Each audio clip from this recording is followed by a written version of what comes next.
Seulement 2 tournois en mars, mais les 2 premiers Master 1000 de la saison. Le début du Double Sunshine, l'enchaînement Indian Wells, Miami, avant de passer sur la saison sur Terre. On termine la saison sur dur par les 2 Master 1000 américains. Quels sont les enjeux de ces 2 Master 1000? Dans cette vidéo, on va se poser toutes les questions qui vont nous tenir en haleine tout au long du mois de mars. On en parle tout de suite. Salut à tous, j'espère que vous allez bien, je suis très heureux de vous retrouver pour une toute nouvelle vidéo. Et aujourd'hui, vidéo un peu spéciale, on va pas parler du Talbot d'Indian Wells, on en parlera demain ou dans 2-3 jours. Mais on va parler des enjeux de ces 2 Master 1000 qui vont arriver en mars, Indian Wells et Miami. Mes questions, les questions que je vais me poser, les questions sans doute que vous allez vous poser. Dites-moi vous les questions que vous vous posez sur ces 2 Master 1000, qu'est-ce qui va se passer. On va répondre à des questions avec pour moi un ordre de pourcentage, c'est-à-dire le pourcentage de chance que ça arrive sur cette question. Et puis voilà, dites-moi si cette vidéo vous plaira. N'hésitez pas à vous abonner, à commenter et à mettre un like, c'est gratuit, ça ne coûte rien, puis ça me fait un joli cadeau à moi. Et on va démarrer avec la première question. Question numéro 1, et c'est un peu la même chaque année, c'est est-ce qu'on va avoir un joueur qui va réussir le doublé Indian Wells, Miami? Ça n'est pas arrivé, mine de rien, depuis 2017 avec Roger Federer qui avait fait un début de saison tonitruant, il avait fait l'enchaînement Open Australie, Indian Wells, Miami. Mais depuis, on n'a jamais eu un joueur qui a remporté et Indian Wells et Miami. Donc la vraie question c'est ça, c'est est-ce qu'on va avoir un joueur qui peut remporter et Indian Wells et Miami? Alors pour moi j'en vois 2. Je vois seulement 2 joueurs dans tout le tableau qui peut remporter pour moi et Indian Wells et Miami, c'est Alcaraz et Alexander Zverev. Alcaraz parce que évidemment quand il est capable d'être à son pic, à son prime, il est injouable et personne ne peut l'arrêter. Est-ce qu'il peut justement être injouable sur tout un mois, tout le mois de mars? C'est compliqué à se dire, mais il a déjà remporté Indian Wells, il a déjà remporté Miami, pas sur la même année, mais il l'a déjà fait. Donc il est capable de remporter les 2 sur la même année. Et puis Zverev, parce que même s'il a fait un début de saison en demi-teinte, il y a quand même la finale de l'Open d'Australie, mais après c'était un peu plus compliqué, notamment la tournée sud-américaine qu'il a voulu faire avec Buenos Aires où il perd en quart, avec Rio où il perd en quart, et avec Acapulco, alors il a eu un petit problème d'intoxication alimentaire, mais il perd très tôt aussi. Donc il y a un petit peu un questionnement sur Zverev, mais je pense quand même qu'il sera très très fort sur cette tournée américaine, dure américaine des Master 1000. Et je vois, ouais, alors là, pour moi le pourcentage de chance c'est 15 à 20% de chance que ça arrive, parce que comme j'ai dit, il n'y a que 2 joueurs pour moi qui peuvent le faire. Sinner n'est pas là, Zverev et Alcaraz pour moi peuvent le faire, mais est-ce qu'ils vont réussir à le faire? Ça c'est autre chose, et moi je vois vraiment 15-20% de chance que ça arrive. Deuxième question, et c'est aussi une question qu'on va se poser sur chaque tournoi où Novak Djokovic sera présent, c'est est-ce qu'on va avoir le 100e titre de Novak Djokovic? Est-ce que le 100e titre sera à Indian Wells ou à Miami? Et c'est une excellente question parce qu'il n'a pas eu ce 100e titre à Shanghai l'année dernière, il n'a pas eu ce 100e titre à l'Open d'Australie cette année, et il n'a pas eu de 100e titre à Doha. Donc, est-ce qu'il peut avoir le 100e titre sur ces 2 Master 1000? Compliqué aussi parce que, comme on le dit souvent, ce n'est plus ses objectifs. Djokovic, son objectif, c'est gagner des grands chelems. Et le moment où il va vouloir être en forme, ce sera la période Roland-Garros, Wimbledon, US Open. C'est vraiment ce moment-là où Djokovic va baser, je pense, sa saison. Donc, les Master 1000 en mars, je pense que, voilà, ça peut, s'il en prend un, bah, ça fera toujours plaisir, mais je pense qu'il n'en a pas vraiment grand-chose à faire. C'est plus de la préparation pour la saison sur terre battue, notamment, et surtout pour le gazon Wimbledon. Donc, allez, je mets quand même une chance de 10% parce que ça reste Novak Djokovic, mais voilà, pour moi, il a 10% de chance de gagner un des 2 Master 1000 et je vois pas Novak Djokovic remporter son 100e titre pour moi sur cette tournée américaine. Autre question évidemment un peu classique pour nous Français, c'est est-ce qu'on peut avoir un exploit possible pour un Français? Est-ce qu'on peut avoir un Français qui remporte un Master 1000? Alors c'est pas arrivé depuis Joe-Wilfried Tsonga à Toronto 2014, donc ça fait quand même plus de 10 ans que ça n'est pas arrivé, ça commence à faire. Mais déjà, est-ce qu'on peut avoir un Français en demi ou en finale, comme on a eu Hugo Humbert, notamment en finale de Bercy? Pareil, c'est compliqué parce que nos 3 meilleurs Français qui ne joueront pas le premier tour, ce sont Hugo Humbert, Arthur Fils et Mpetshi Ricard. Mpetshi Ricard qui a eu un début de saison en demi-teinte, il a la demi à Brisbane, mais ensuite il fait premier tour à l'Open d'Australie face à Gaël Monfils, et après il a été un peu malade, on l'a pas trop vu. On l'a revu à Doha, où il perd à Dubaï, où il perd face à Medvedev. Donc voilà, pour moi, il n'y a pas de grands espoirs qu'Mpetshi Ricard remporte ou même va en finale d'Indian Wells. Arthur Fils, qui pour moi fait un très mauvais début de saison, pareil, il n'est pas en confiance, je le vois absolument pas aller, même en demi-finale de ce tournoi. Alors, ce serait vraiment une énorme surprise, ou à Miami. Et puis Hugo Humbert, c'est peut-être celui qui a le plus de chance, parce que la surface a été un tout petit peu accélérée, mais c'est vraiment à la marge, donc ça va pas trop l'avantager. Lui, il aime bien une surface vraiment très rapide. Le rebond un peu plus bas, ça aussi, ça peut l'avantager. Mais pareil, je vois pas Hugo Humbert faire une énorme surprise.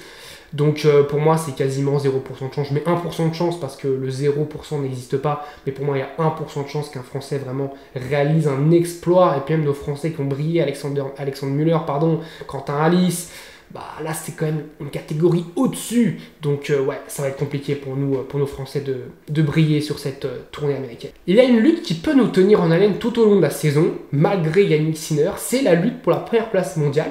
Car malgré lui, Yannick Sinner relance le suspense. Il avait tellement d'avance que c'était quasiment mort déjà pour la première place mondiale, en tout cas sur les mois qu'elle est arrivée.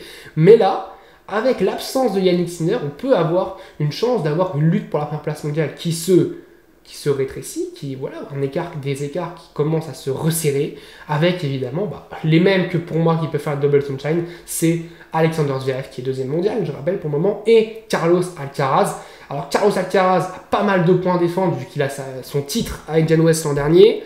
On rappelle que Sinner va perdre ses 1000 points de Miami, il ne perd pas de points à Indian Wells parce que sa demi, on lui a déjà retiré ses points quand il s'était fait contrôler positif, donc il n'a pas de points à défendre sur Indian Wells, mais il aura ses points perdus à Miami, donc il va perdre déjà 1000 points.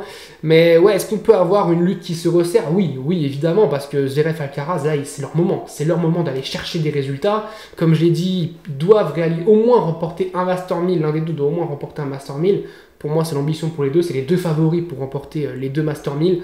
Donc pour moi, il y a une vraie chance que l'écart se resserre. Et je vois, on est quand même 70%. Pour moi, il y a 7 chances sur 10 quand même que l'écart se resserre à la fin de ce double sunshine et que vraiment l'écart soit très serré. Alors c'est un peu quelque chose qui arrive ces dernières années, c'est très récurrent, c'est un vainqueur surprise. Est-ce qu'on peut avoir un vainqueur surprise cette année à Indian Wells ou à Miami? Je prends l'exemple notamment de Taylor Fritz qui avait fait la surprise en 2022 notamment. On a eu Cameron Norrie, l'énorme surprise à Indian Wells en 2021. On a eu Hubert Hurkacz qui a été surprenant aussi à Miami en 2021. Donc est-ce qu'on peut avoir un vainqueur surprise? J'ai envie de dire que c'est possible. C'est possible parce que pour moi, il y a deux ennemis favoris qui se dégagent. C'est-à-dire, il y a Zverev, il y a Alcaraz, et puis il ne faut jamais enterrer Novak Djokovic, même si, comme j'ai dit, pour moi, ce serait un peu compliqué pour lui. Mais à part ça, pour moi, n'importe qui d'autre qui gagnerait, ça serait une surprise. On peut se dire qu'un Tommy Paul, légitimement, par exemple, si jamais il est en forme, que sur 15 jours, il joue le feu, il peut aller chercher un Master 1000. On ne sait jamais. Il a déjà battu Carlos Alcaraz, je crois qu'il a déjà battu Alexander Zverev, donc il est capable d'aller remporter un Master 1000. Après, est-ce que c'est possible? Oui, est-ce que ça va arriver? Pour moi, Alcaraz et Zverev doivent être les patrons de cette tournée et ils vont avoir besoin de réussir à montrer que ce sont les patrons parce que, comme j'ai dit, il y a un bel objectif qui est la première place mondiale qui peut leur tendre les mains si jamais ils se débrouillent bien. Donc un vainqueur surprise, je dirais aller à 30% que ça va arriver parce qu'il y a quand même une chance sur 3 que ça arrive, mais je pense pas. Honnêtement, je pense pas. Puis ensuite, on a eu deux vainqueurs surprenants un peu. La semaine dernière, ça a été Thomas Marach qui remporte son premier titre en carrière et Tsitsipas qui remporte son premier ATP 500 en carrière et qui revient dans le top 10. On a un revers à une main qui retourne dans le top 10. Donc la question, elle est simple, c'est est-ce que l'état de forme de Tsitsipas et Thomas Marach va être confirmé sur cette tournée? Est-ce que ça va confirmer l'état de forme ou est-ce que c'était juste un coup d'épée dans l'eau de la part de ces deux joueurs? Alors pour Marach, j'ai l'impression quand même que quand les matchs sont de plus en plus compliqués, ça devient un peu compliqué. Donc s'il se retrouve à jouer en top 10, est-ce qu'il va réussir à le chercher? Compliqué, honnêtement compliqué. J'ai du mal à voir Marach battre. Alors un top 10 c'est possible, surtout sur un Master 1000, mais 2 voire 3 top 10 qu'il faut sûrement battre pour remporter un Master 1000.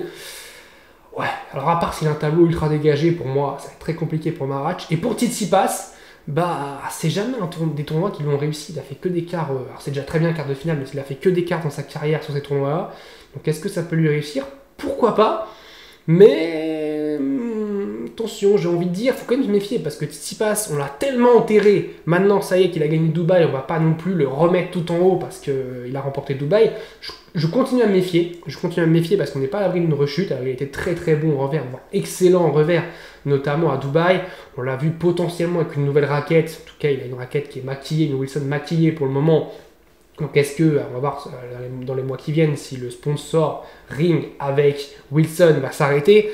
Mais Ouais, est-ce que Tsitsipas, c'est peut-être un déclic ou pas, le changement de raquette, peut-être le déclic aussi sur son revers, il a remarqué que quand il recouvrait en revers, il était capable de faire des bonnes choses, de très belles choses même. Est-ce que ce titre à Dubaï va être un déclic? C'est une excellente question. Alors, confirmation de l'état de forme, je pense qu'ils vont quand même continuer à être en forme. Voilà, quitte à aller chercher le titre, je ne pense pas. Aller en demi, compliqué, mais aller en quart de finale pour un Marat ou un Tsitsipas sur un des deux tournois, c'est tout à fait possible. Pour moi, il y a 85% de chances que au moins un des deux confirme son état de forme et réussisse à faire un très très beau parcours sur ces deux Master 1000 américains. Voilà, c'était mes questions sur ces deux Master 1000. J'en ai sûrement oublié. Dites-moi vous les questions que vous pouvez vous poser. Est-ce que par exemple Dimitrov va remporter un match cette saison? Est-ce qu'on peut avoir un jeune comme Fonseca ou Bernard Tien qui va en quart de finale? Il y a tellement de questions qu'on peut se poser. Dites-moi vous quelles sont vos questions. N'hésitez pas, comme j'ai dit, à vous abonner, à liker, à commenter. On est toujours de plus en plus nombreux. Je vous remercie du fond du cœur. On se retrouve très très vite pour parler du tableau justement d'Indian Wells qui est sorti. Indian Wells, je rappelle, qui démarre cette nuit. On se retrouve très très vite car le tennis ne s'arrête jamais. Je vous dis salut à tous. Portez-vous bien.